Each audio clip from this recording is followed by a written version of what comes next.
Hey guys, welcome to another episode of the Now That You Mention It podcast with Roll J and RJ. I'm Roll. I'm Jay. And I'm RJ. Hey guys, we just want to say welcome to everybody as we go live today. We decided, we all had kind of busy schedules, so let's do a live broadcast. We haven't gone live in a while, but you can check us out on YouTube.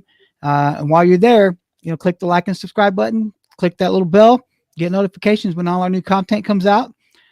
You can always check us out on, our audio only formats, Podbean, Spotify, Google Podcast, Apple Podcasts, iHeartRadio. You can always check out our social, on Facebook, hit the Insta up, Reddit, TikTok, and Twitter. So we're kind of all over the place.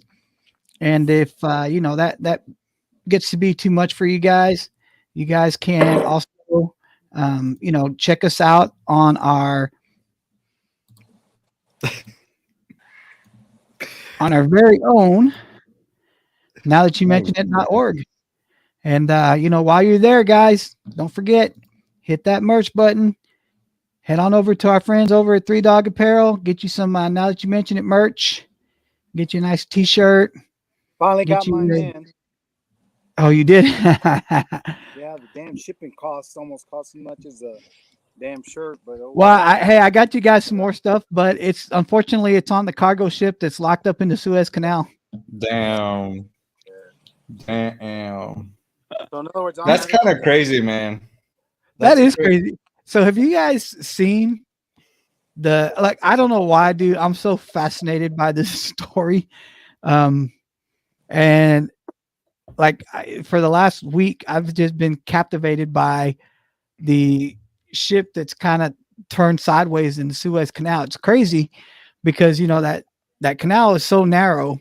And so this is the thing that trips me out about the whole thing is these shipping containers are so big now that when you look at the picture of the excavator, which is a big piece of machinery itself, trying to dig up the sand so it can kind of unstick and refloat this thing.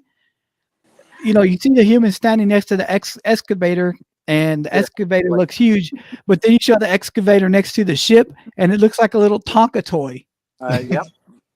It is crazy, the disparity in size between that ship. And what's funny is, you look at one little angle, and it's like this little excavator like this, and you see the ship. But then when you pull back, you realize that's just the tip of the ship. The ship gets bigger. Yeah. So it just kind of dwarfs this whole thing. And it's in the canal, which is, just like this. And it's kind of just turned sideways in there at an angle, and it's blocking the whole thing. And just the whole thing about it, just the amount of commerce that it's sticking up in the Suez Canal. I mean, because it's costing, they said the estimate was $400 million an hour in lost global commerce. Oh my goodness. And this thing has been stuck since Tuesday. That's insane. It is, dude. It's crazy how big it's a trip. I just can't believe it. And I was looking at it. I've been captivated by it. Hey, what's up to Now That You Mention It, puppy dog? Hey, Wishbone.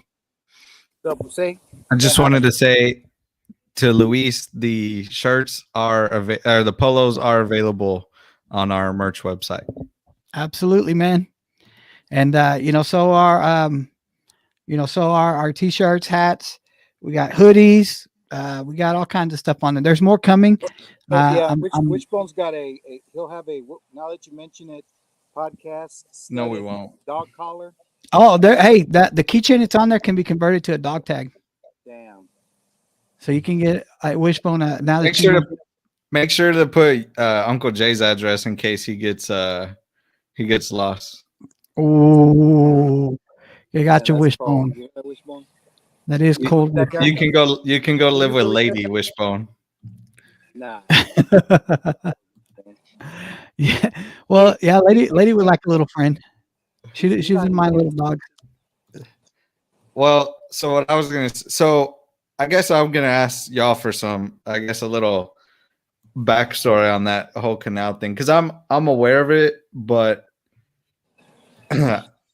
I saw a post on Twitter, I think it was, where this guy was like, every dude in America right now thinks he can unstick this ship. Yeah. And, Hey, I can't Stephanie. say that that's wrong, because I definitely, every picture I've seen, I'm like, well, it seems like it should be pretty easy to The get problem unstuck. is that it since it's been stuck, the Mhm. tide has gone out, right? So they're waiting for high tide to roll back in so they can try to refloat it, because there is 25,000 shipping containers on top of this ship, and all of those shipping containers are full. Yeah. So just think about the overall gross tonnage of that thing, sitting there in a canal. And unfortunately, as I was doing some research on the canal, it's not very deep. It's just deep enough that these ships can pass. And the way I watched a documentary on it on YouTube the other day, because I got real, like I said, it's been captivating my mind. I'm like, I can't stop watching it. And so the way that the canal works is there's two parts of it basically that runs from the north to the south, and in between, in the middle, there is a big bay. So part of the canal that runs from the north to south, it stops in Big Bay, and then another part of the canal runs all the way back into the Red Sea. Yeah. So what happens is they run it in kind of a convoy. So all these ships line up at the north side of the canal, and then they go down and they load all these ships up at the south side of the canal. So all the ships in the canal go up in the convoy up to the middle bay, and all the ships from the north come south to the middle bay, and then they all kind of just go around each other and flip flop and go opposite directions. All right, it's very fascinating. It's very cool. There's this guy I discovered on YouTube. He's a shipping tanker captain, and he posts. He's got a podcast. Nice. And he does YouTube videos, and man, the stuff that he talks about is so interesting, dude. It's awesome. He does this whole thing on a cost analysis on what it costs to float one of these things down the Panama Canal, because they have to pay a toll, just like you go on the North Dallas Tollway, right? Mm-hmm. Well, depending on the type of ship, the tonnage, blah blah blah blah, it costs anywhere from $150,000 up to $500,000 for one passage through the canal, right? So I'd be pretty mad if I had to pay that toll and was stuck for days. I mean, well, no, but here's the interesting part. So the captains of these ships don't actually float them down the canal. What happens is when they get to the north side or the south side mouth of the canal, the Suez Canal sends a pilot to the ship, and the pilot is the one that's supposed to take it through the canal. So the guy who got it stuck in the Suez Canal actually works for the Suez Canal Company. So it's not like they can blame this on, the shipping captain or anything like that. They have to blame it on the pilot. But, the pilot's is saying, well, this thing wasn't right. There was loss of power. A wind gust blew us over this way, blah, blah, blah, blah. So everybody, of course, is trying to shift blame.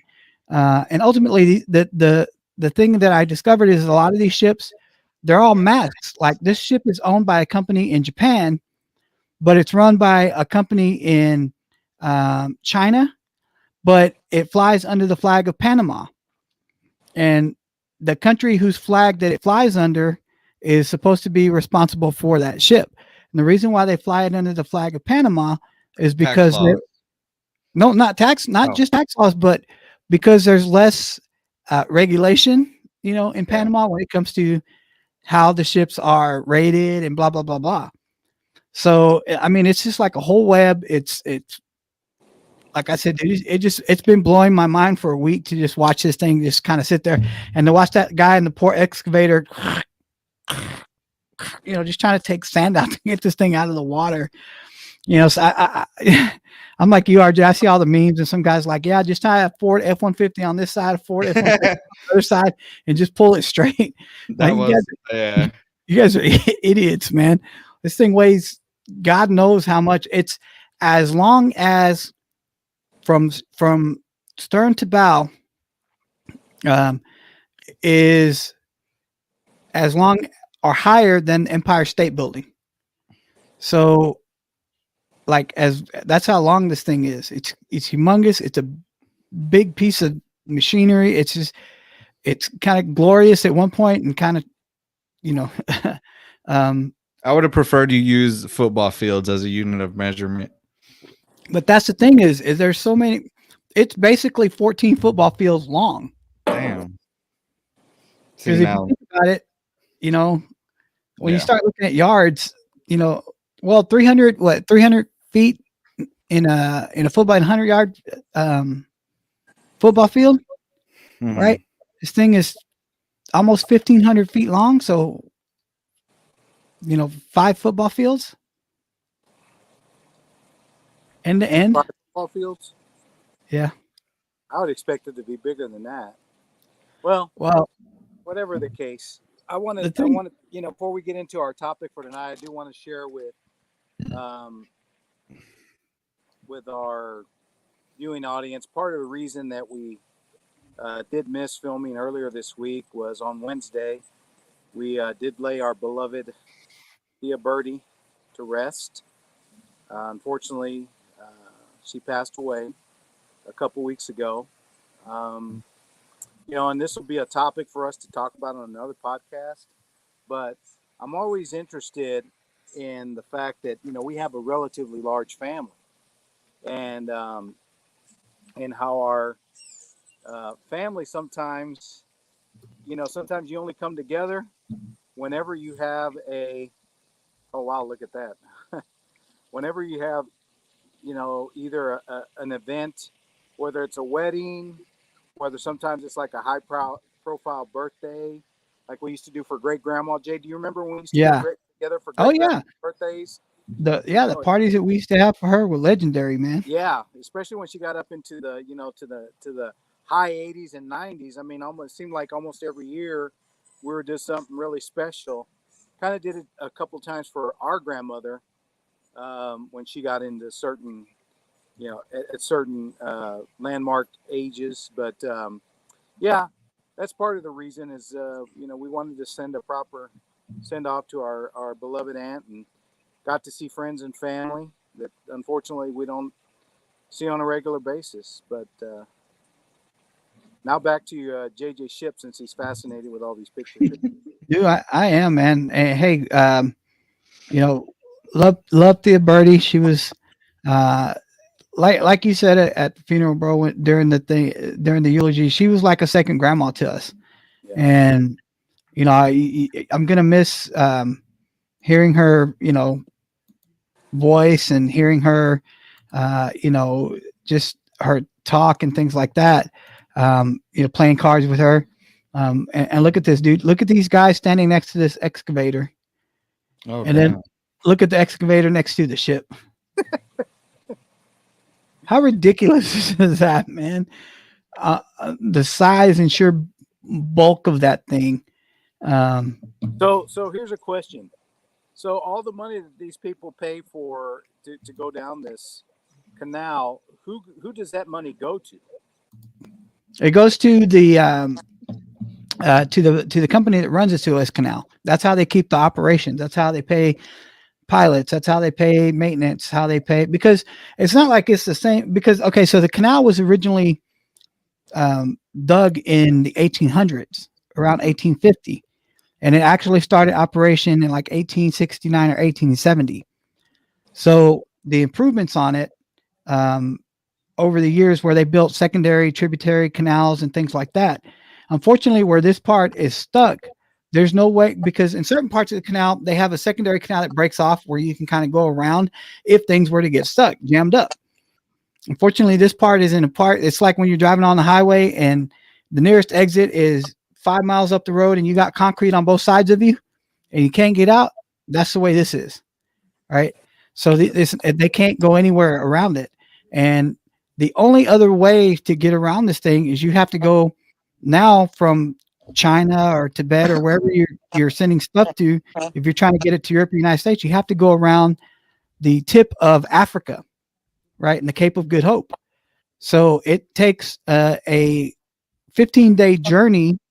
It turns it into basically a 55-day journey, and the cost goes exceedingly up as you have to put more miles on these boats and the amount of fuel and everything that you have to go through to get these things. And it's crazy. So do we know like what is on this, where the ship originated from, like what's on it? Because obviously, I know you said that they were losing an incredible amount of money each day, but other Well, that's countries can still get stuff to us right now. well, but no. But that's the thing. It's not just what's on the ship. It's Mhm. the fact that there were No, I ships. know that.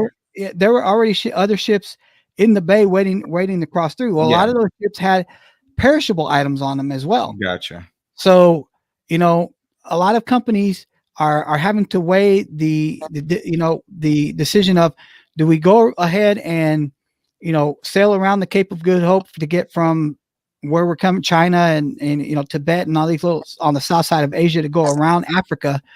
The amount of cost and the amount of fuel and some of these tankers that are in the canal waiting to get through are fuel tankers. So there's oil and gas on these things waiting to be shipped from Saudi Arabia to Europe. Or, it's crazy. And like I said, they said it was costing the world economy $400 million an hour. So you're already in billions of dollars, So who needs to cut that check? The aliens? Well, there's insurance on these ships. So At the end of the day, we're still going to pay for it. Oh yeah, of course. They're going to lay this out on the customers. The people, the prices are going to go up on certain objects from China. Gas has already started to creep up in different countries. So ultimately these costs will be passed down to the consumer at some point. Was there any, now that you mention it, merch stuck on in this canal? Well, yeah, that's why I told y'all's next T-shirts are stuck in that ship that's sideways in the canal. Funny how our merch always gets delayed. Yeah, but mine came through perfect. So, you know what? I think I'm gonna start investigating in drone technology, just so I don't have to worry about it. I can just fly over all that. I'm gonna see if I can make me a drone as big as a tanker.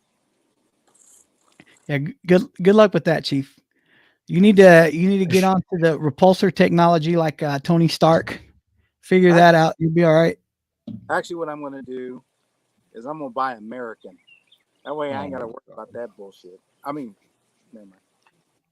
He says that till the price of the American item is like 10 times the cost of the Chinese made. Well, yeah, because anyways, we're not gonna get into the politics of it. Yeah. We're gonna talk about our great city again tonight, boys. Let me ask you, how was we know that you told us on the last episode that you were gonna go visit the Salt Bay's new restaurant. So let's get a quick review on that. How was that? Well, overall, I had a great time. I'll start by saying that. The food was good. It's an interesting atmosphere. I was under the impression the location was more downtown, but it's right there by Clyde Warren. So, that's not really, I wouldn't consider that downtown, but teach their own, I guess, on that. We didn't have to.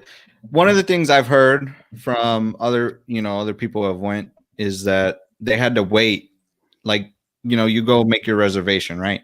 They had to wait a significant amount of time after the time they were supposed to be. There is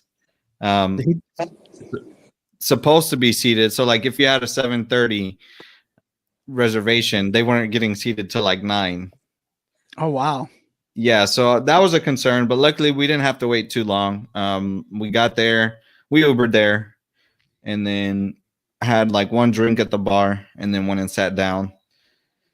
We were. Did he do this at your table? Yeah, he did. He any while he's here, at least, of course. Any table that orders steak, he will go and cut it and do his whole little shebang, the theatrics of it. Okay, so if you get in there and like you order steak, and the guy that's 3 tables over order steak, and the guy that's over here, so if there's like 8 steaks waiting in a row, he's gonna go to each table and cut the steak. That's what they're saying, yeah. Dude, that's how he was doing it the night I was there. Like, especially for the whole show he puts on just to cut a steak. yeah, like literally when we got there was a table next to us, or across from us, that they were just, their steak was already there. They were just waiting for him to come and cut it. I'd have been And sneaking over and getting my fork and get this thing right, on the table and let me go. like I don't want him to cut it that bad that my steak's gonna get cold. Hey, I know. Does he show you that he sanitizes his elbow before he does that? Because Dude, I'm about to say, dude, you got arm hair and I know, crust that's from what his I'm talking about, elbow all over your steak. Nah, dude, Yeah. I'm good. Like I told you, that I was thinking that the whole time too. Is that like, Man, I little get soft it's your plates are spiel, bouncing off. but yeah, I What don't if that know. homeboy had just come from the gym and he's all all sweaty and you, Well, Yeah, that's another thing. I feel like the space wasn't very well ventilated, because as soon as we got there was smoke like coming out the front door, and I'm like, oh, did this place catch on fire? dude put some Jergens lotion on his elbow so he Oh didn't look my ashy. gosh. And That's man. gross, dude. Sanitizer would be 100 times better than lotion. Oh my god. But I mean, the quality of the food is good. Hi, Nicole. Yeah, he said it was smoky. So Oh yeah. The burger was delicious. We got that. That's not we got the tomahawk, which was I think either 22 or 24 ounce Wagyu steak, and then a burger as well, which came with fries. The fries were delicious. The burger, to be fair, the reason we got the burger is because one of my clients had told me he had already gone, and in fact, he told me not to get steak at all. because he didn't want you to have to wait 20 minutes for some dude to come cut it for you. Like you're 8 years old. It's like the last time I went, man, that dude had a scab right here. Like he just Oh my god. Dude. Okay, so I have to ask you the main question, because this is how I judge a steakhouse. Okay. And this is how any steak eater will tell you the mark of a quality steak. Did you have to put any sauce on it? No, did not. Yeah, I'll mention Luis was actually there. Luis and his wife were there with us. We went as a couple. It was the girls' idea. They were communicating. Because they didn't want to eat steak. They wanted to go look at Salt Bay. Oh my god. Well, anyways, so I'll get to that story next. But no, I didn't use any sauce whatsoever. Very flavorful. Well, that's good. At Yeah, least. I don't know that I can say much more than that, because it was good. It's not like I can talk really bad about it. What I would say is one thing is, like Luis mentioned, we were asked to move in the middle of our meal, because apparently there was a gentleman who was going to propose, and he had like 22 people in his party coming, and they're pretty it seems like they're still pretty unorganized, or still setting up their system there. So as a person who's worked in the restaurant industry for 30 years, I will tell you that is the biggest mark of any restaurant, is how well prepared they are for opening night. Mm-hmm. I can attest. There's a couple of times we've been to open it. There's a new Chipotle that just opened over here in Oak Cliff, over there on 4th Avenue. Mm-hmm. You know where El Tis is, that your dad's favorite little taco joint over there? So there's a Chipotle in there next to right in the same. We went there like a couple of nights after their opening, and they were so disorganized, and I was kind of disappointed for it being a chain like Chipotle. I was like, man, come on, you guys, you got to be better. And I don't know if it's a franchise or if it's a corporate store, but whatever it was not cool. So, but yeah, that's usually the mark of a opening. A lot of times they're trying to get their bearings. They're trying to figure out how is this going to work? It makes you wonder whether they did a soft open versus just a hard grand opening. But yeah, it's that's kind of, I guess, I don't want to say that that it's disappointing, but it's kind of weird that you would think that a high tone restaurant like that would have been prepared for that. Yeah, exactly. And so oh my gosh, we have him on here twice. I muted his other mic. Okay, cool. Tell them Yeah, the so, fatty trick I showed. Okay, so talk to me about this fatty trick. I think he's talking about, taking a piece of the fat and adding it onto to the steak. Is Know that what how I you mean? get it for free or what? What do you mean? No, he doesn't do that. That's just, taking the fat from a piece. Maybe Uh, maybe Luis can expand upon it in the comments, but it was delicious. I probably wouldn't be in a rush to go back, to be honest with you. I think from a price point, you could go to Nick and Sam's twice and probably still have not money pay left. what you paid there that night. Yeah, exactly. I mean, but it's an experience, I wouldn't Okay, go so there. well, not to delve too much into your business, but Mhm. what was the overall price that you guys paid? So that's the other thing. For whatever reason, they couldn't figure out how to split the bill. Um, bring us two separate checks. They brought us one check, which they were able to, take two cards and split it. It's the Yeah. same thing, but they weren't able to split our actual orders into, the two couples. That right there is a sign that their point of sale system, their POS system, is garbage. Yeah. Because if you can't take a live open check and split it easily, you guys need to get with Aloha, dude. Get on that menu link system. I'm telling y'all don't know what y'all are doing with that Micros. Micros is the worst POS system in the restaurant industry, dude. I'm telling you right now from experience. I've worked with several different POS systems. Aloha and MenuLink are the two best out there. Invest in it, dude. If you're gonna run a restaurant, man, have a good POS system, because if you can't take a simple check and go, okay, this goes here, that goes there, this goes here, that goes there, and split that check into two individual checks in like 5 seconds, your POS system is trash. I'm telling y'all. No, you're right, and I think a lot of restaurants still use Micros. Oh yeah, they do. And Micros is horrible. The reason why so many restaurants use it though is because it is significantly cheaper than MenuLink and Aloha. But yeah, man, Micros is trash, dude.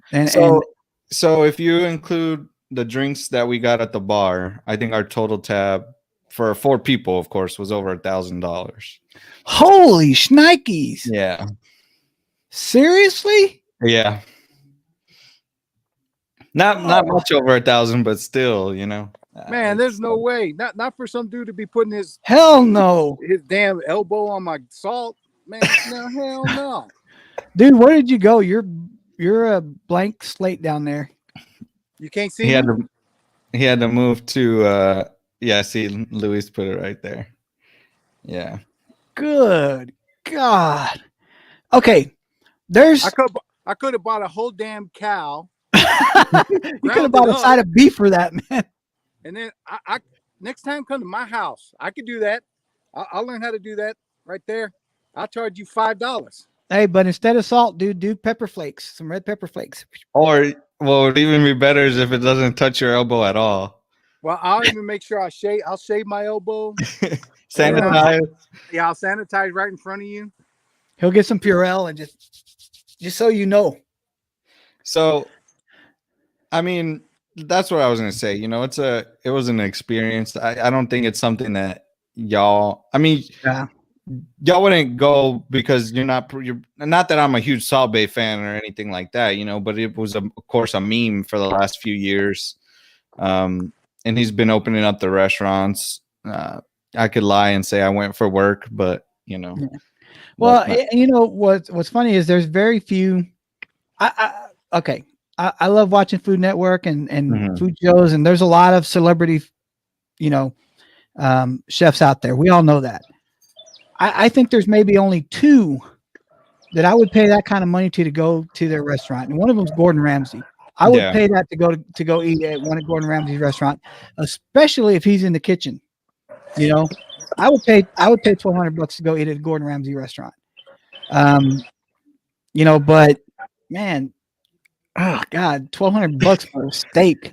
I'm with you, man. I mean, I think I probably would have been upset had I gone there and like he wasn't there or something like that, to pay that kind of price for him not to, which is going to be interesting because I believe he leaves in a couple weeks I think, to another location that he's opening up. And if those prices stay, where they're at, I just don't know how well Now, how they're you know gonna. you got real Wagyu? How you know he didn't just go down to Minyards and buy whatever they had in the meat case there and said, "Oh yeah, it's we'll call it Wagyu, $1,200." First of all, I'm a steak expert. I could tell that it was. I could taste the. Great, you hear that? He said he's a steak expert, Jay. Well, Why are you laughing? we all claim to be experts on a lot of different things. I don't know that I could tell the difference between like Wagyu and Kobe, but you can definitely tell the difference between A regular steak. yeah, and Wagyu. USDA excellent grade versus Wagyu. Yeah. Because the Wagyu is going to be softer, melt in your mouth, more fat content in the steak. It's going to be juicier. You would be able to tell. Oh I yeah, mean, like well, me, let me tell you about this.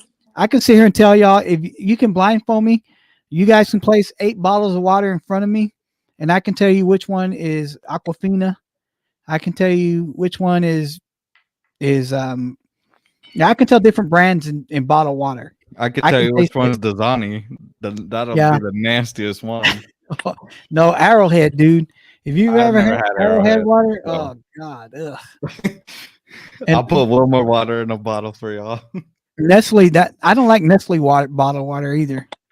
It has an aftertaste. And then the last thing I'll bring up about the experience was the dessert. Honestly, the dessert was, like I told you in the text, you got 2 choices, and it's really the same thing. Baklava or gold baklava are your only choices. So, okay, did you guys order a dessert?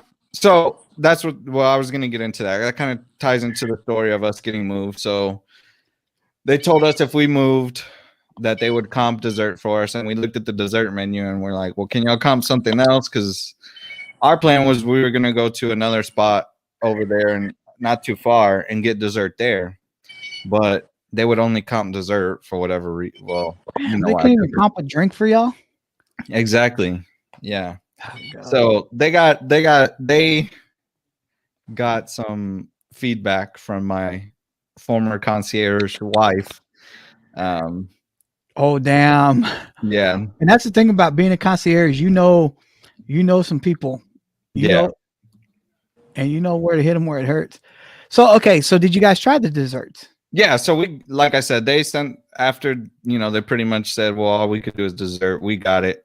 We got the baklava. And even at that, man, you would think they could at least give us 2 pieces, for one for each couple. They gave us 1 piece for the 4 of us to share and cut it up into 4 pieces. Wow. And yeah. So it sounds like you guys could have had just as good an experience at the Sizzler. I don't know about the Sizzler, and but came home with $1,100 still in your pocket. Oh, my bad. Keep going. you're not wrong. Well, maybe they probably don't carry Wagyu. They probably don't carry Wagyu at the Sizzler, but You guys could have went to Bob's Steak and Chop House for. that's what I was saying. Like I said, we probably could have gone to man. Nick and Sam's twice and still had money left over. But like I said, I think for Well, you paid for like the my experience. age group, it's the experience, especially if he's there, But I wouldn't. I'm in no rush to go again. If I did go again, I'd probably just get the burger, because the burger was very delicious. The fries were very tasty, but Costco sells grass-fed burgers. you can buy Wagyu at Costco. I know, Dude. man. I could cook them. God could have reached down. You could pay me Touch those $10. French You could fries pay me himself. $10 per burger. And they ain't that good. What? I said God could have reached down, touched those French fries himself, and they wouldn't have been $1,200 good. Yeah. I'm not disagreeing with you. Yeah, but sometimes, Jay, you're a food snob, though. I am.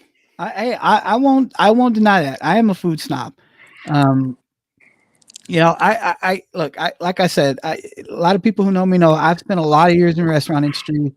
I've eaten a lot of different things. I have my favorite restaurants in Dallas. No one can ever convince me that there is a restaurant that's not better than any hole in the wall. Because if you know where all the good hole in the wall restaurants are, you know where a good meal is, and you can find it cheap. You thought you were going to say something, but you're half frozen, so we'll never know. Who, me? Yeah, maybe move a little closer to the Wi-Fi or something there. I'm off Wi-Fi right now. I'm on my cellular signal right now. Well, there's your problem. That's the problem, is what I'm telling you, is that you're on your. Oh shoot, I'm fading. I'm doing Mr. Stark, help me. Or I don't feel so good, Mr. Stark.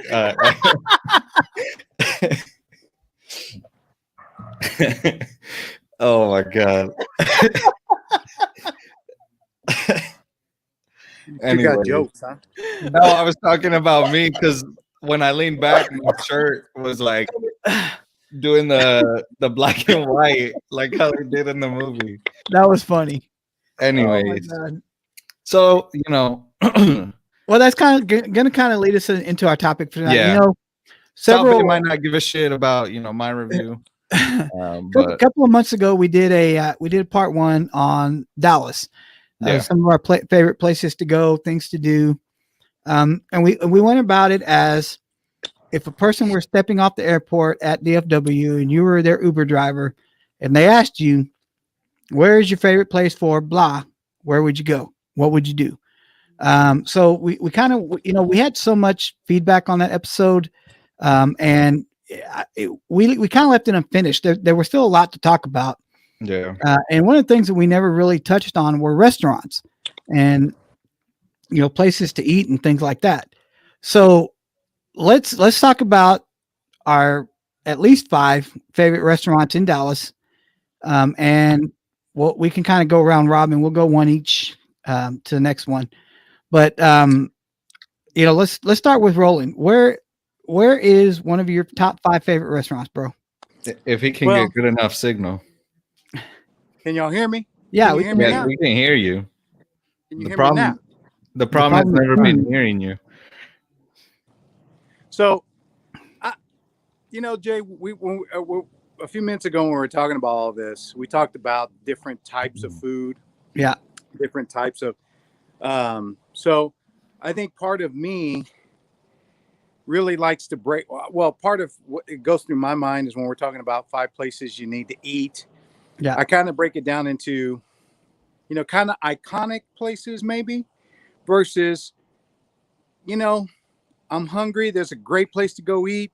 Yeah. And maybe an out of towner may not necessarily be who I'm recommending this to, but definitely anybody that I really want to have a good experience. So I'm going to start with a little hole in the wall. It's not really a hole in the wall because there's a small chain of them, but for me, there's no place better to recommend a good home-cooked meal than Norma's Cafe. Damn, especially the one in Oak Cliff. Norma's is good, man. The original. I dig Norma's. And one of the things that I like about going there is, man, they always have fresh baked pies. Oh yeah. I mean, that's one of the reasons to go is to get a piece of pie when you're done. And man, okay, so one of the great things I love about, especially a place like Gloria's, is the portion sizes are huge, so you can take some home. You got, you got enough for the next day, I think. Did you say Gloria's? Yeah, I was gonna say, when did Gloria start serving pies? Not Gloria's, Norma's. Wow, that's kind of racist of you, man. Just because they're both Hispanic first names. What? Well, Norma's. I'm just messing around. No, but no, I like I said, I mean, to me, there's always something to be said for the kind of the classic diner feel. Good home cooked meat variety. It's good starches. It's good proteins. I mean, meatloaf. Whether you're there for meatloaf or fish or their baked chicken, their fried chicken, it's all good. Yeah, that's what I was gonna say. Is that breakfast at Norma's is also awesome. Yeah, that's what I was gonna say. Is you can go there for breakfast, lunch, dinner, really any meal. If you want chicken fried steak, you can get that. If you want an omelet, you can get that. I'm not the biggest dessert guy, so the pies. If the pies are your thing, they're good. But I I'm dig their usually there for meatloaf, food. man. I like their Yeah. meatloaf. So, all right, RJ, let's go to your first spot. Um, I'm gonna kind of go in, I think, backwards order, Yeah, however you want to do it, bro. and I'd probably say Pecan Lodge would be my number 5 spot in Dallas to recommend. Been there a handful of times. The food's good. You got to get there early because the I was gonna lines are. say, I've never been. Yeah. Um, when you talk about barbecue in the DFW area, Pecan Lodge is always at the top of the list for a lot of people. I just, like you said, if you're not there by a certain time, you can't really um, get in to eat. So you got to be in line by a certain time. And I just have never had the time to really just go stand in line to eat there. I would like to one day though. I've heard a lot of really good things about them. So I'm kind of eager to go try that place out. That's it. That's a good spot from what I hear. Yeah, I don't think I've been on the weekends. I've mostly been during the work week, which obviously during the work day at lunchtime, it's easier to get there on time than the weekend. But I mean, the food's good. I don't know, Yeah, the and I mac was and gonna cheese. say, go ahead. I was gonna say the sides are delicious. I think it stands out. There's some great barbecue spots in DFW. Don't get me wrong. We've all been to Babs Brothers, Heart Eight. Let me see. Salt Lake isn't in Dallas yet. I don't. Well, they're in the airport now, but there's some good spots. But I think Pecan Lodge stands above them all still, at least in my opinion. So Well, Yeah, good. well, I was gonna say it's one of the places I love to take my wife whenever we go get quality barbecue. Heart Eight's also a good one. We've been there several times, but it's hard not to. it's hard to beat Pecan Lodge. Yeah, it's hard to beat Pecan Lodge. Well, I was going to kind of stay in that light. Heart Eight was one of my places on my list of places I would go. But since you guys have already mentioned them, so I kind of divided mine into different types and styles of food that I like. Mhm. When it comes to barbecue, Heart Eight's one of my go-to. I love Heart Eight. I never was a big fan of Babs Brothers. I don't know why. That's not the best. It's okay. It's Yeah. not bad barbecue, but it's not the greatest in the world. But one of the places that I really like to go for Like the dessert, is where? dessert. You know, Uh-huh. I have a lot of different places where I like dessert, and you ask my wife, and I guarantee you, she can tell you I have 2 favorite desserts. My all-time favorite dessert is really, really good anywhere, key lime pie. If I can get a good slice of key lime pie, I'm all over that. But my second favorite dessert is creme brulee. I love creme brulee. Big fan. And the best creme brulee in my mind, in the DFW area is at Maggiano's Little Italy over by North Park Mall. I mean, there's been times me and my wife have gone there just for dessert, just to go sit at the bar and have a drink and eat creme brulee. So, to me, that's one of my favorite places to go. And I love their Italian food. The food at Maggiano's is top notch. The service is top notch. Um, Dessert is awesome. I love going there for dessert. Um, I didn't really break my list down the same way you did. I'm not giving another plate. This was a place that I was just going to bring up because I knew you had mentioned that you were going to break yours down into kind of different categories. But if you ever been to Sablon over No. off of McKinney, you should go check it out. It's basically just a dessert spot. It's very chocolate heavy. Well, I think it's called Sablon Chocolate Lounge or something like that. Oh, okay. So, but I think they have like a creme brulee shake. They don't serve actual creme brulee, but they have some pretty nice little twists on dessert. So, See, one of my favorite things is when you get the creme brulee on the table Yeah. and you get your spoon and you just crack through that hard shell at the very top. To me, that's just the best part. creme brulee is a top notch dessert. Dude, it is, man. I will have creme brulee over chocolate cake any Yeah. day of the week. I'm with you. So, I was trying to think of places specifically in Dallas. But again, if we're, kind of taking all of DFW in consideration, have you ever been to Hula Hut, Jay, in Little Elm? I should have known this was going to make an appearance, but that's a good one. No, can't say that I have. So we need to go try up there. We've been to the one in Austin, and the one in Little Elm. It's a pretty neat experience. Their menu is a hybrid of Mexican, Polynesian. Hey, Reggie, how are you? Terry's, Blacks, and Deep Ellum. I've heard good things about that. I want to try I had it. lunch there for the first time a couple of weeks ago. Yeah, it's really good. The Terry Blacks is really good. We'll have to go try that one. Yeah, but Hula Hut, Catherine and I, so through some of my business dealings, I actually met the owner of Hula Hut through a friend, and so we went and tried his restaurant in Little Elm, and I took the family out there a few days later, and then we wound up. Since we were traveling down in Austin, we decided to go visit the Hula Hut there. It's a really cool experience because both of them sit right up on the lake. The one in Little Elm is at Lake Dallas. The one down in San Antonio, in Austin, is on Lake Travis. So they have patios that overlook the lake. It's a really cool experience. Again, it's Mexican food, seafood, Polynesian, kind of all bundled into one. It's a real cool vibe. I've always enjoyed going there, and the portions are plentiful. Yeah, and then the one in Little Elm, they actually have a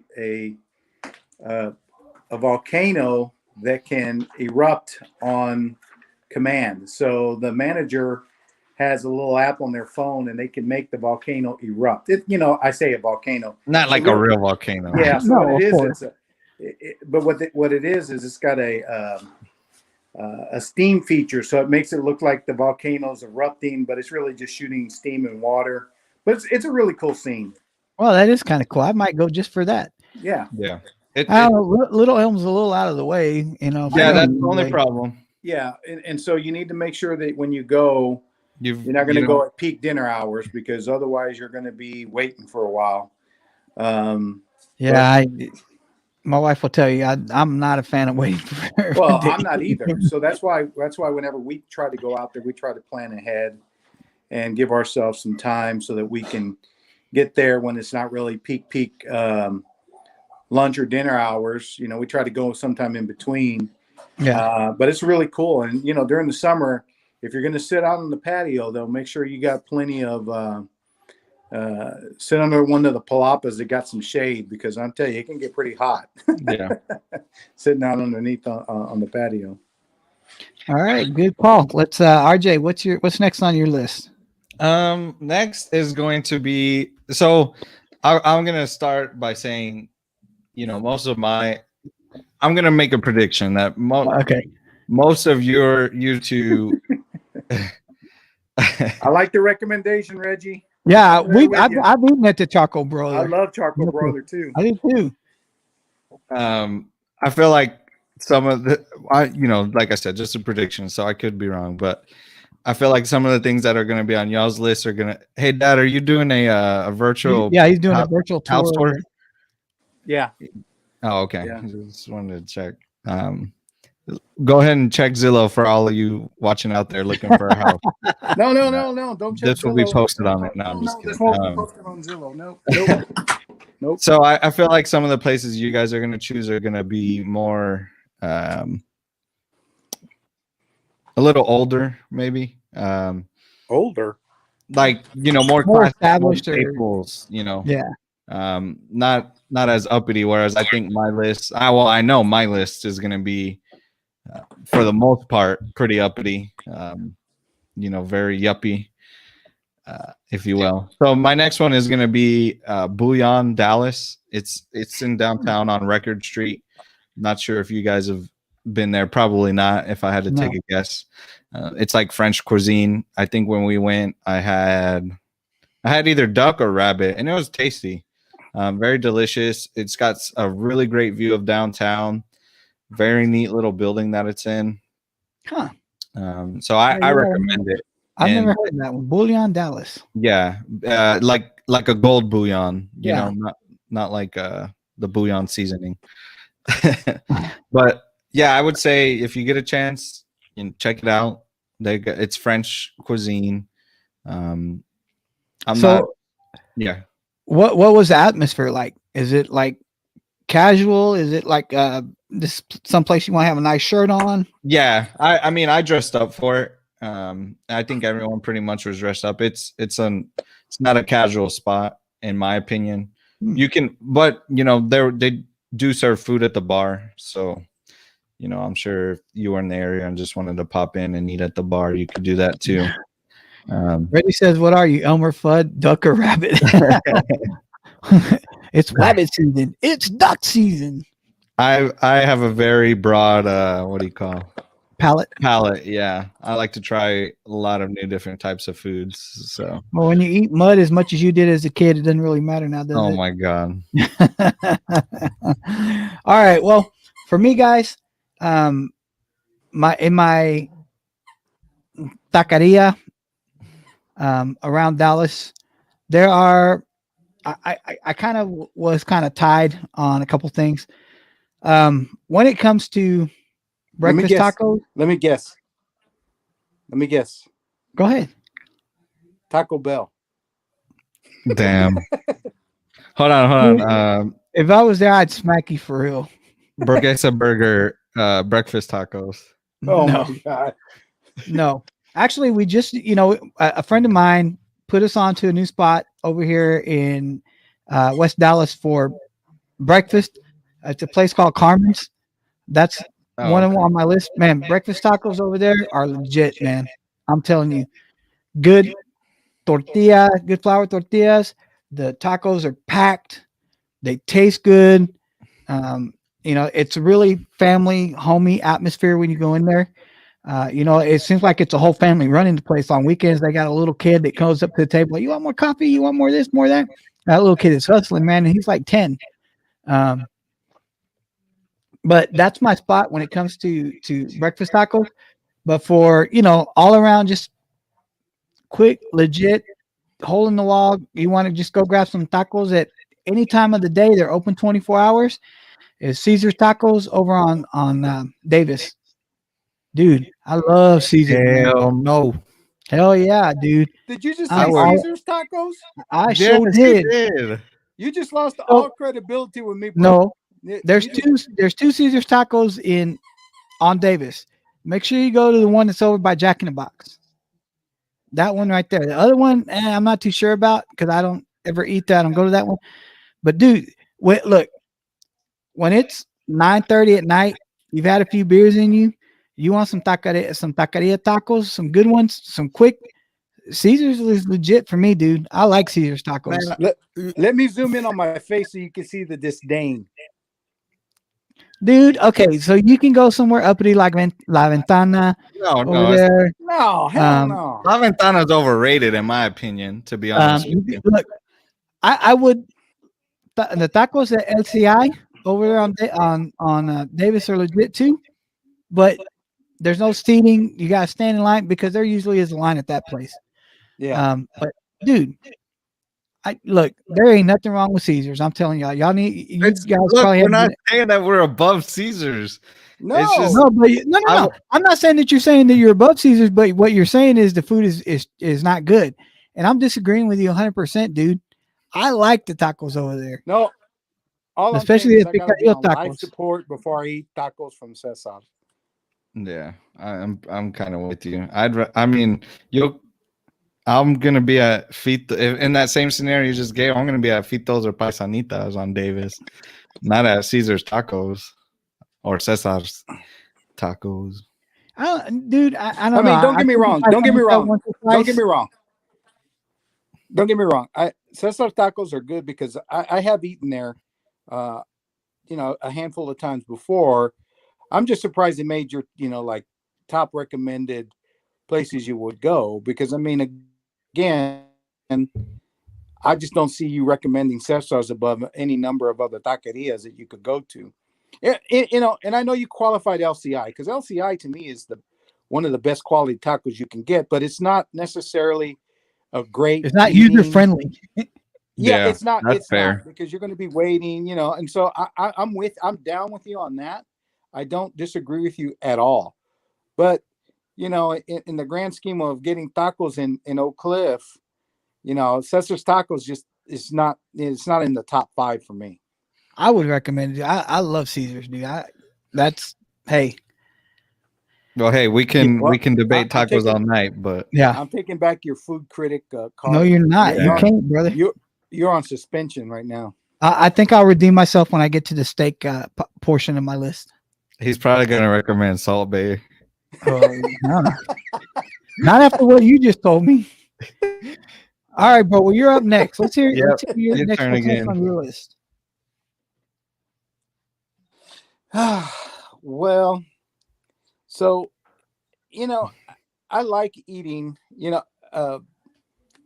Sometimes it's not just about the food; it is about the experience, right? And Absolutely. and you'll agree that sometimes you're willing to compromise a little bit on food quality, as long as the dining experience is really good, and vice versa. I mean, sometimes you'll give a little bit on quality. I mean, on venue and ambiance, if the food is just like super super delicious, right? Yeah. So again, and this isn't gonna. I'm not gonna tell you that the food quality of food in this location is like right there on the top of my list, but we love going to Oasis down at Joe Pool Lake. You ever been there, Jay? Oh yeah. Yeah. We've Yeah. been there with you. Oh, that's right. That's right. And to me, it's a nice little. Again, you can tell maybe a little theme here, that I love sitting by the water when we're Yeah. eating, but Oasis is a pretty cool vibe too.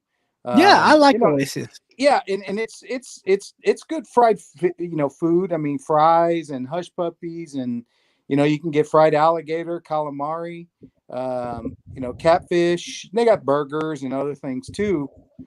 But it's cool when you sit out next to on the deck, and you got the lake breeze kind of coming in, especially on a good warm day.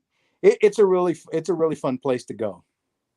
Yeah, I would agree. I like Oasis. There's nothing wrong with that place. And plus, they have. Oh no! Stephanie weighs in and says Oasis is closed now for renovations. Yeah, unfortunately, the Snowmageddon got them, and it's happened before too with them. My wife is on their Facebook, and she always keeps an eye on them, because she's we love to go out there, especially like right now that's beautiful weather. Yeah. We were hoping to go yesterday, but unfortunately it is still closed for renovations. Oh, that sucks. But yeah, but still doesn't change the fact that it rates on my list. Yeah, it's a good spot. I like Oasis. I would agree with that. That's a good spot. What about RJ? What's next for you? All right, next for me is going to be a Dallas staple, Campese's. Okay, I will argue with you guys all day. I don't like Campese's. Oh, that's a great I one. don't. Yes. Well, I just we're definitely revoking his card now. I've been to Oh my Campese's God. several times, and I know better pasta places. I know better pizza places. Hell, the old hag pizza over there on Davis is better. I like their pizza better than Campese's. Piggy Pie Pizzas in East Dallas is better than Campese's. There's a number of pizza joints that are better than Campese's, and what Campese's is known for their pizza. I never was a big fan of it. Their Italians, it's okay. It's Italian, but if you like the mobster vibe, that's a spot to go for you, man. The mobster. Well, there's no denying that. It's. I like the vibe there. I can see kind of what you're saying on the food, but yeah, I think it's good.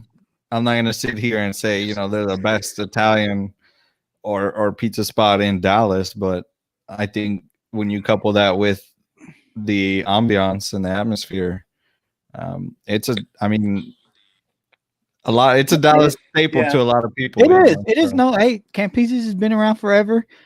They are a Dallas staple. A lot of people talk about them. I have never been impressed with Campese's. Somebody did on Facebook not too long ago a poll of what some of the most overrated places in Dallas are restaurants. Mm-hmm. Campese's made that list for some people. And what kind of surprised me, and I guess I can kind of see their point. Keller's Drive-In did too, because Keller's is kind of fallen off the cliff in terms of service and food quality. Well, didn't Jack Keller die? Oh yeah, he's been gone for a while, but I mean, still, it kind of disappoints you when a longtime staple like that kind of falls into that category of overrated. But for me, you know what? I'm going to move next on my list. And you know what? I'll go with Italian food since you talked about Campese's. One of the best places for pasta in Dallas. And I would recommend this to a person getting off the plane if they say, man, I really want to have a good, nice Italian dinner. Olive Garden. Oh, hell no, dude. Olive Garden's not bad in a pinch. I just wanted to mess with you. But Prego Pasta House over on Greenville Avenue. If you guys have never been to Prego Pasta House, do yourself a favor. So these guys are legit Italian to the point where they close for 3 months out of the year because the owner goes back to Italy. And during those months when he's gone, they're closed. So when he gets back, that's when they open. But yeah, dude, make a reservation. You ain't getting there walk-in, especially on a Friday or Saturday night. But yeah, Prego Pasta House, dude, is legit. If you guys have never been, go treat yourself for some really good pasta. RJ, take your wife there, dude. She'll enjoy it. You'll enjoy it if you guys. I'll add it to my list, but there's another Italian place. I'll tell you, you're going to this joint over here in Trinity Groves. Which one? St. Rocco. I've already been to St. Rocco's. Overrated. I was talking about Lucia. It's kind of the same thing. I've heard. You know what? I've never eaten at Lucia. I've heard good things about Lucia too. Yeah, and this is kind of the same thing. Well, not that the owner's gone, but you have to make I think a reservation 6 months in advance, or just go on a weekday and hope that I think we were told maybe go on a Tuesday and you might be able to get a table. But I've heard good things about Lucia's. I've never been, but I wouldn't mind trying that spot. Before we go on real quick, I just wanted to show y'all. So this is. You gonna show me Salt Bay's elbow? No, I'm not. I'm not. How come it's not sharing my screen? There you go. I got it. All right. If you see that, that's the Bouillon in downtown Dallas. That's their building. Oh wow. Yeah, it's pretty neat. And it's over there it's by WFA Studios, Jay. Yeah. I don't know if you've seen really? it. Yeah. No, I don't think I've ever seen it. Almost across the street. How have I never seen that place before? I can see how you can miss it, because honestly, I'm not gonna sit here and act like I notice it every time I'm in that area. But once you walk up to it, you get that. I had that same impression. Have I never really paid more attention to this, at least building? I don't know how long Bouillon's been open in that building, but I can't imagine it's been there for 50 years or something like that. All right, now we can move on, boys. That's all. So what's your next spot? Who's up, RJ? No. It's his turn, or my dad's turn, not his. Oh yeah, I just went. Since you like Norma's, might like John's Cafe on Greenville. John's Cafe is really good too. I like John's Cafe. Yeah, you know what John's Cafe is? Yeah, and when we were kids, we used to go to John's Cafe all the time. You remember that, Jay? Yeah. Do you not remember John's Cafe when we were little? No, I remember. Yeah, but it's been so long. But yeah, no, I agree. Along with Norma's, and it's actually a offshoot of Norma's, is Mama's Daughters. Yeah, I was about to say in the diner category. I was going to say in the diner category, Mama's Daughters is up there as well as I like this place. My wife is kind of burnt out on it because she's eaten there so many times, especially as a hairdresser. One of her friends used to love to go there. But the Market Diner over on Market and Harry Hines. Yeah. I like the Market Diner. Yeah. Well, I was going to say, if you've ever been, I can't remember whether or not we've taken you, Jay, but there's a place in Irving called Big State it's a really cool, like, you want to talk about a diner, it's a really cool, like, 50s era style diner. It's got those types of tables. It's really cool. They've got awesome, like, ice cream type shakes. Again, it's Americana food, grilled sandwiches, hamburgers, not Kentucky, country fried chicken. So it's a good place to go. Again, for a good vibe. I'm not going to tell you it's the best quality of food, but it's a fun experience. I think some of these we ought to try and go. Maybe take you with us, you and your wife. Kathy and I like to go hang out there. We've taken the kids there several times. We've taken a couple people there, but it's a really cool vibe. And they do breakfast too. And that's also one of the themes for some of my restaurants is it's a place where you can get lunch or breakfast items, and they're all really good. I have to look into that. Before I go, I guess this is what I was gonna say. Is that you guys were gonna bring up more places like this, which Reggie. Yeah, Reggie coming correct with Jimmy's food on Brian, dude. That he that's not lying, Dallas. dude. That's a Dallas staple as well. And Jimmy's is legit, dude. Mm-hmm. Yeah. If Jimmy's is a grocery store, Italian grocery store. Yeah, don't be going to Italy. No, dude. Italy? No. Jimmy's is legit, dude. But the thing about Jimmy's is kind of, the thing about Jimmy's is it's to me, it's a great place. It's really cool, but it's almost like LCI. There's almost not user friendly. There's no place to eat. So it's almost, if you're going to swing by there, it's for takeout, right? You're going to grab something, you're taking it back, which is nothing wrong with that. But it's while the food is really good, it's not really a fun experience in my opinion. I've only been there once. I think I like it. Yeah, Jimmy's is legit, dude. That's an East Dallas staple too. Yeah. It wasn't. If we were gonna go expand the top 10, it would have made my list. But before I go on, I was gonna say this is what I was trying to voice earlier, was that you guys were gonna have more places like the Oasis, the big states of the world, and Cesar's Taco as well. Mine was gonna be, like I said, more yuppie. But my next one is gonna be the Mansion restaurant and bar. I took my parents and wife there to eat for dinner. The Mansion in and of itself is a Dallas staple, especially in that Oak Lawn, Turtle Creek area. Roland, what is the name of the Americana restaurant you just mentioned? The one in Irving. Oh, Big State. It was called Big State, I think.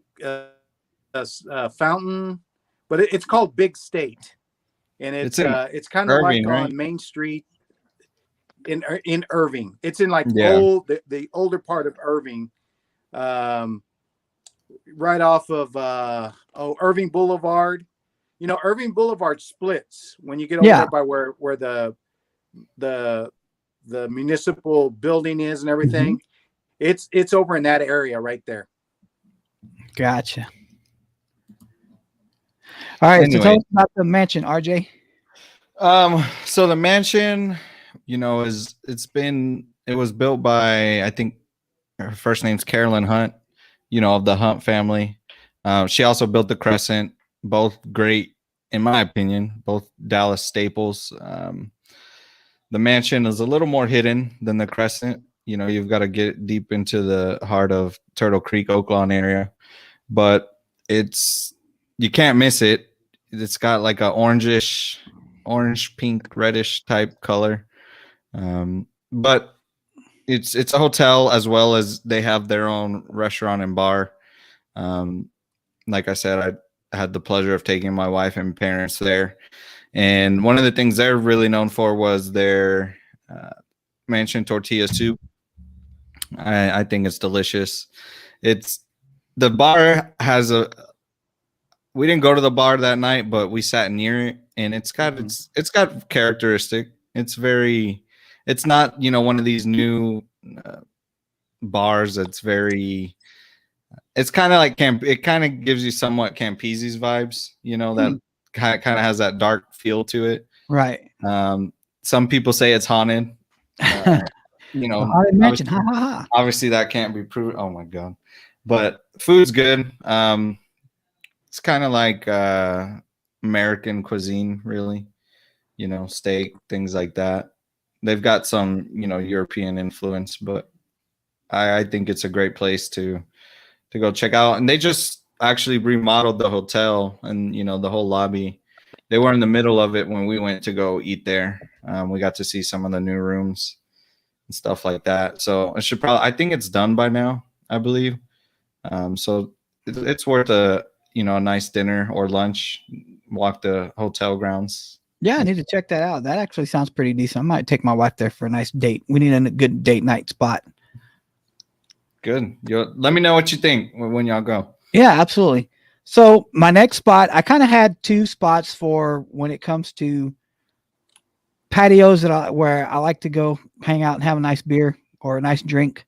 I'm going to say my other restaurant for the patio vibe because I think it has a better patio vibe. But this one I'm going to put in my favorite hamburger joint, and some place that I would send somebody would be the original Snuffers over on Greenville Avenue. For two things, the burgers and the cheese fries, because the cheese fries at Snuffers are legit, dude. I dig Snuffers, man. That's one of my favorite places to go. I get some nice cheese fries, get a nice cold beer, have a nice turkey burger. I'm down for Snuffers, man. I'm gonna send you a whole little spiel about the mansion restaurant because it's gonna be hard. It would be hard for me to fit it all in here and a little, obviously selfish. But I'll send that to you after Yeah, this. send me that. Yeah. I really would like to try that out. That sounds pretty good. All right, last ones, boys. Last go around. You up, bro? That for indulgence in eating, there are two. It's kind of two restaurants, but they're both very similar because they're very known as these Brazilian churrascarias. One of them Oh is yeah, called yeah. Texas de Brazil. The other one, Fogo de Chão. If you're a heavy meat eater, you love proteins. I mean, for steakhouses, Bob's Steak and Chop is one of my favorite places to go. But if Yep. you're going to go Bob somewhere, and you just want to, you're a Eat carnivore at meat. heart, and you're going to go, yeah, you're going to go So kill a all you ton of meat. keto dieters, this is a place for you. Yeah.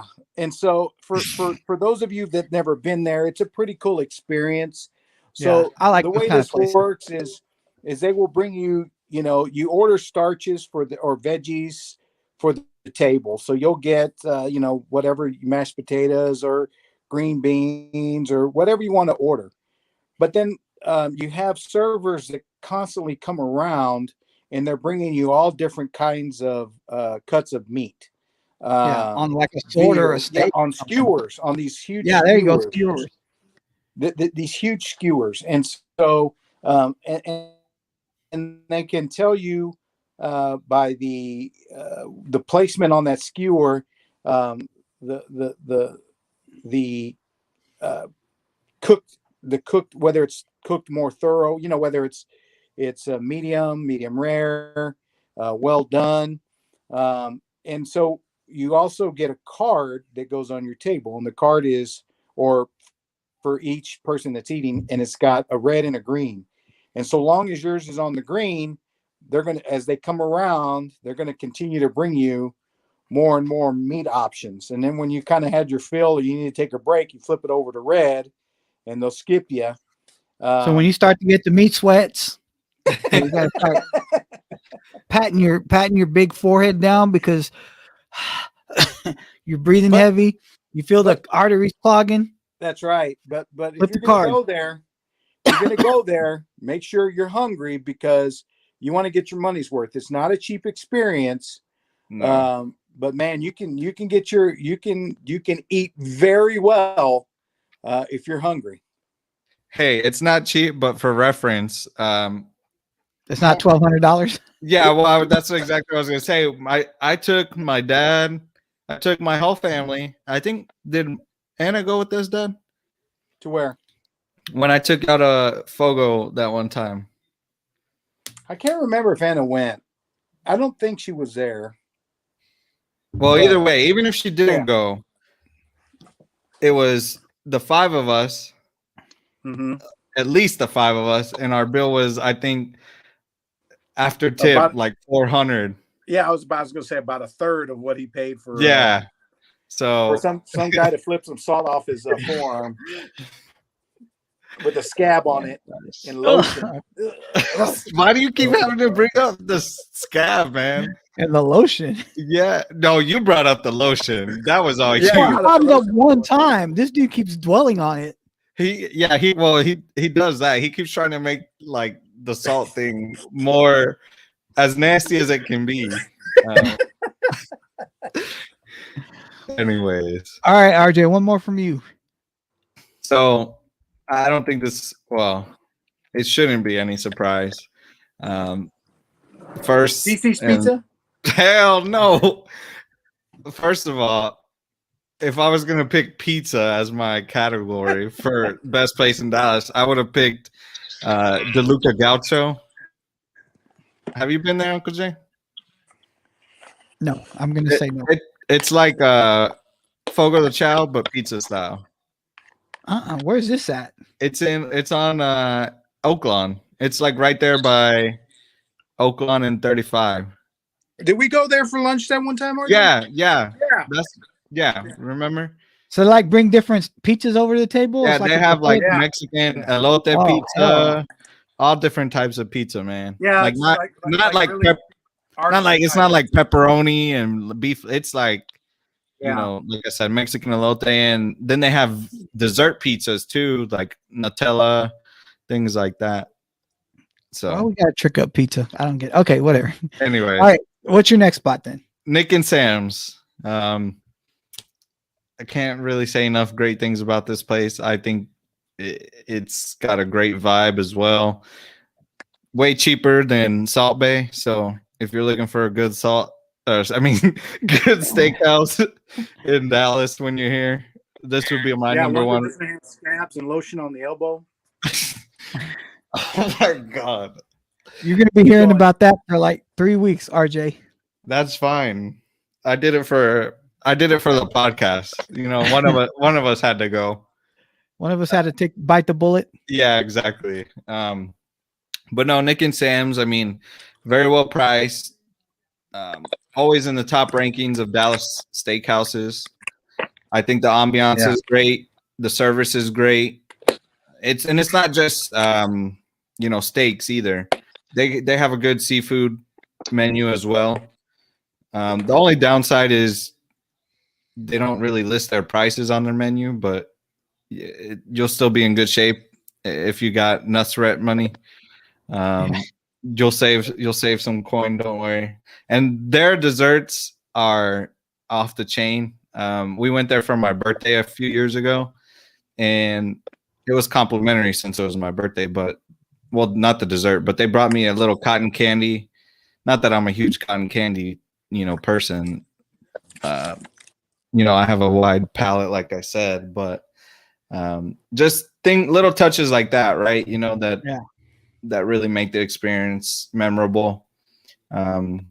Good drinks, not really, shouldn't really have a parking issue. And just great decor, great food. Nice. Don't know what else I can say above that. All right, so my last spot, I'm gonna throw in a couple of honorable mentions just because we're running out of time. When it comes to steak, for me, Bob's Steak and Chop House is it, man. I love Bob's. The original over on Lemon Avenue. I know Norm talks about it all the time, but Bob's Steak and Chop, if that's the place for me. We didn't get to this place, and it's a place I enjoy. We've all been as a family. We've been, like all of our family. Babe's Fried Chicken. Oh, Where? Babe's Fried Chicken. Oh yeah, babes. I love yeah. Babe's, man. It's the same kind of concept. You pick your protein, and they just bring a bunch of family sides out, and it's all the same sides. It's green beans, corn, gravy. They bring you rolls, honey, all that good stuff. I love Babes. Okay, Plus, if it's your birthday and you tell them you got to They put make on a you sing chicken hat and you got to do they make you do the chicken dance. And they almost ran us out when we made JJ do it.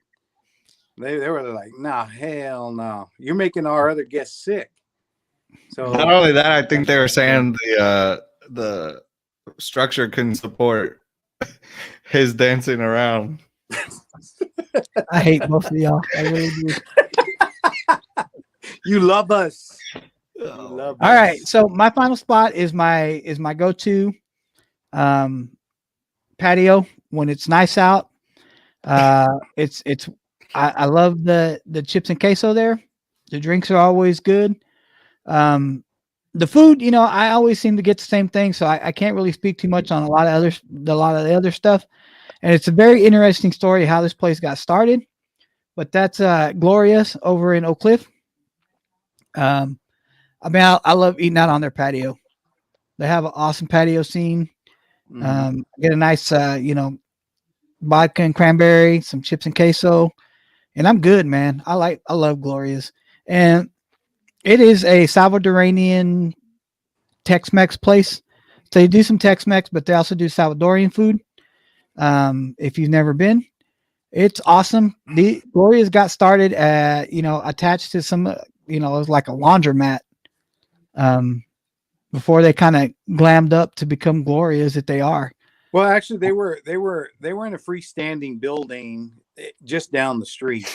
Yeah, and it was very, it was a smaller, older type building. They took over what used to be the fire station. The fire station. Yeah. Go ahead. I'm sorry, Brian. I didn't mean to interrupt you. No, go ahead, man. Because I wish I knew more about the history, but I do remember that they, a couple of places, because when they started to expanding outside of, that main location, they had a couple of different places. I remember going to one that was attached literally to a laundromat next door. It had a walk-through door that you could go through. Hey, Gloria's is my go-to joint for chips and queso and just to go sit on a patio and chill. I don't get me wrong, I like Gloria's altogether. I like getting the black beans. Yeah, with the salsa. When they give you the chips and salsa, and they give you a little bowl of black beans, and I like using the bean dip more than I actually do the salsa. I'm the same way.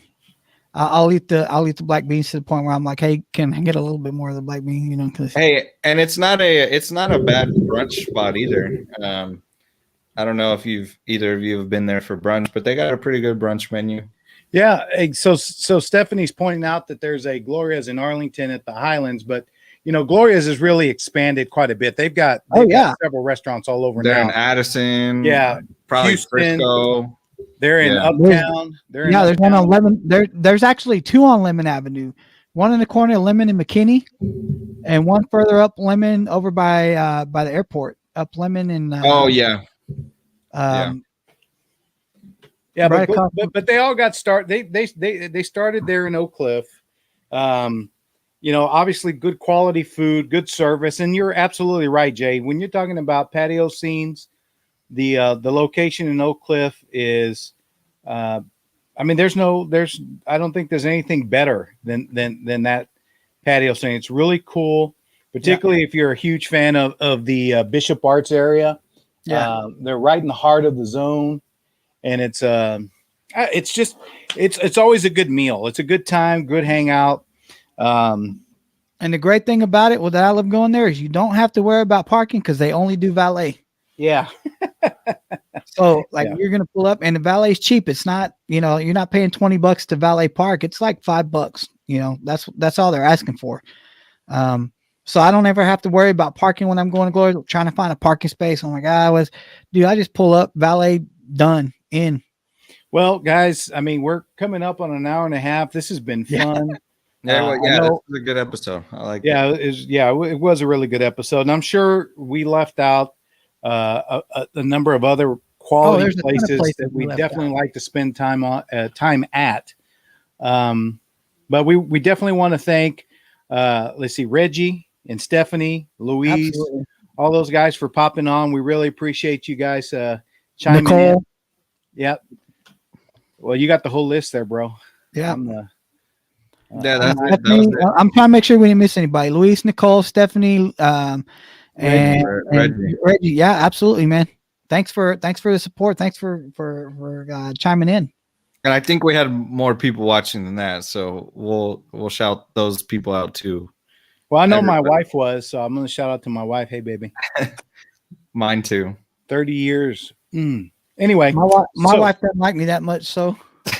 But we knew that from the very beginning. But anyway, look at it this way: you got merch money, and you got podcast money. So wherever our shirts are stuck in the canal up there, eventually when we get them, I guess, Suez, baby, huh? In the Suez. Philip commented and wanted me to ask about your favorite seafood place, Uncle JJ.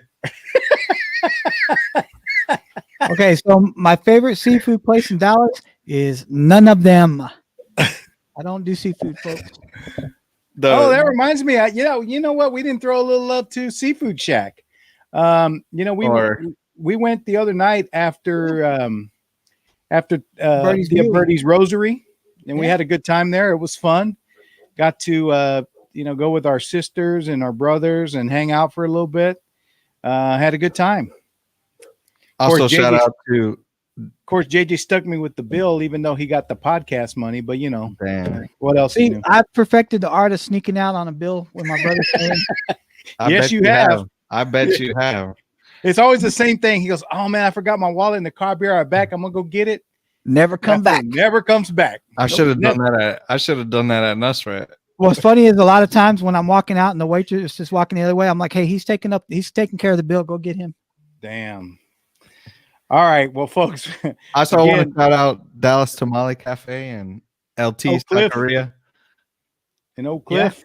Yeah. Dallas tortillas is what got us started. That's our family heritage. You need tamales, Dallas tortillas is it, baby.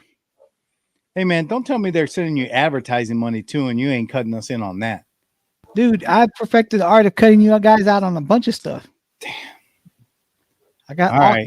Tentacles. All right. Anyway. I'm taking screenshots of our podcast and selling them as NFTs.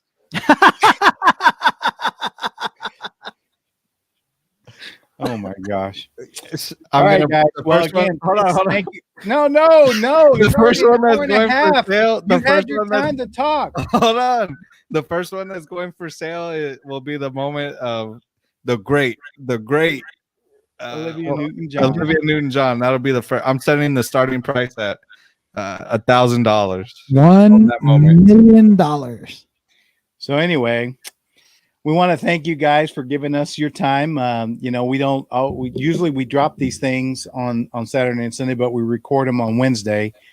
Again, as we mentioned, this week we were all spending time with family as we said goodbye to our dear Tia Birdie. But we want to thank you so much for spending this time with us. We really appreciate you guys checking us out here on YouTube. So don't forget to hit the like and subscribe buttons so that you can get notified every time we drop another episode. Don't forget to check us out on iHeartRadio, Google Podcast, Apple Podcast, Podbean, and Spotify if you're more in the audio format. Check out our Facebook, our Reddit, Instagram, Twitter, and soon to see JJ doing a Speedo on TikTok. Or if you want to bypass all of those, you can go to the now that you mentioned it.org website where RJ will have set up all the links. So thank you again for spending your time with us on Sunday. Hope you guys have a great weekend. Hope to do this again real soon. I thought that was pretty fun. And if you guys have any suggestions of other places that we ought to try, Absolutely. or places that you think that we overlooked, please don't forget to mention those, and we'll try and talk to them next time. Strong emphasis on seafood, please. Somebody hit me up with a good Philly cheesesteak spot because I need a good Philly cheesesteak spot. So anyway, thank you to Jesse P, because we couldn't do this without you, and have a good weekend, boys. Amen. Talk to you guys later. See y'all.